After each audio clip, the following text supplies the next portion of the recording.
New York Congressman Nicole Malliotakis. She's a member of the Foreign Affairs and Transportation and Infrastructure Committees. Congresswoman, it's good to see you. Thanks very much for being here. Stunning numbers. 79% of Americans say that the country is on the wrong track. What is the impact of these kinds of numbers and this poll that continues underwater for President Biden? Well, it should be a clear message to this administration and to the Democrats who, under one-party rule, have given us the worst inflation since I was in diapers. We have the highest record gas prices in a long time. In fact, they're pretty much double what they were when President Trump left office due to their anti-energy policies. We also have seen in Biden's first year the most police officers killed in the line of duty since 1995. People are strongly concerned about crime in addition to the economic worries that you mentioned.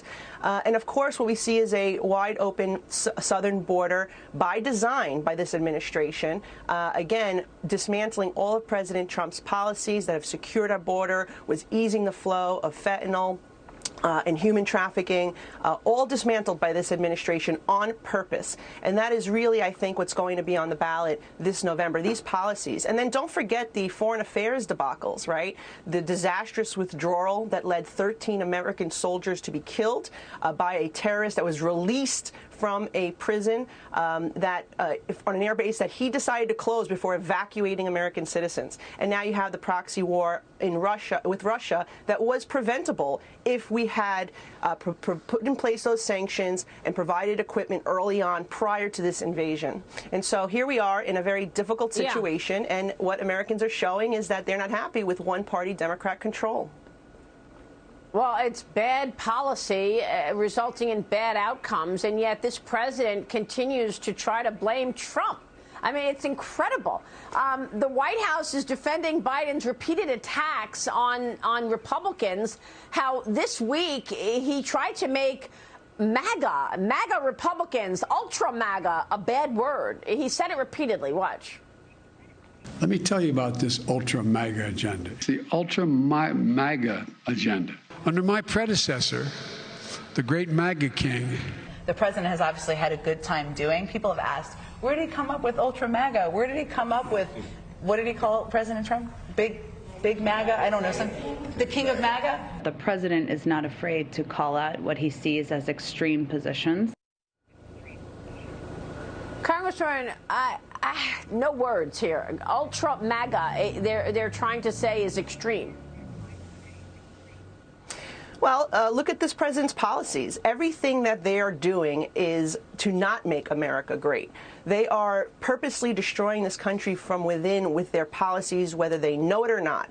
What we're seeing at the southern border is a complete disaster. Think about it. We're being warned that there's a rise of potential terrorism in Afghanistan now because of his policies, and that the Taliban is back in control and ISIS-K is reemerging, and perhaps al-Qaeda too. And this president has a wide open southern border where we know there are people on the terrorist watch list who are crossing. We've caught a good number of them. But what about the 70,000 or 60,000 or so individuals that are the gotaways, that we don't know who they are? We don't know about their criminal history or their intent. That is what should be concerning the people of this great country right now. And the fact that the president is dismantling our energy independence, trying to make us like Europe, which Europe is now beholden to Russia for its energy needs. That's why they're in the situation they're in right now. We need to be energy independent.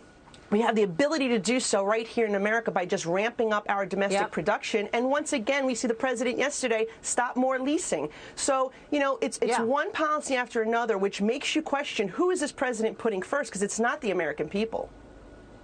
No, it is actually the illegal migrants coming over the Rio Grande River. The pictures from the southern border are just incredible. The agents in Texas seized $18 million worth of meth this week. It was being smuggled into Laredo, Texas on a Mexican truck. Biden, of course, is set to lift Title 42 in little over a week, Congresswoman. And you've got the most incredible pictures from the border this week. Hundreds and hundreds and hundreds of people walking right in, blending into the population as many traffic drugs, including deadly fentanyl. When is this going to end? Yep. Well, it's going to end, I believe, when we take back some Republican control here. We're at a disadvantage right now because Democrats control everything, right? So if we take back the House, one of the very first bills I believe that we will be passing in the House will be our Border Security Act, which would reinstate a lot of President Trump's policies. And also, we have to give our law enforcement the tools that they need to do their job, and that's part of what the Republican agenda is. When you look at what the DEA is saying, you know, fentanyl is the #1 killer, not COVID, of 18 to 45-year-old Americans. And why is the president not only not doing anything about it, but he's actually making it easier for the drug cartels? He's putting the drug cartels before the American people. That is what's occurring here. And it has to end. And when Republicans take back the House, we will be passing legislation that will address this issue. Yep. You know, it's absolutely extraordinary that the media does not cover this. These pictures at the border are so incredible. CNN makes believe it's a news network because they send people to Ukraine. Not a word on what's going on at our own southern border, and not a word on the fentanyl that has killed 107,000 Americans in the last year, and the cocaine and the drugs that are coming across, and the people who are being smuggled in. Just shameful that we don't see any of this anywhere other than Fox. Nicole Malliotakis, thanks very much for weighing in on all of that. We appreciate it. We're going to take a break, and then we are zeroing in on crypto and the crisis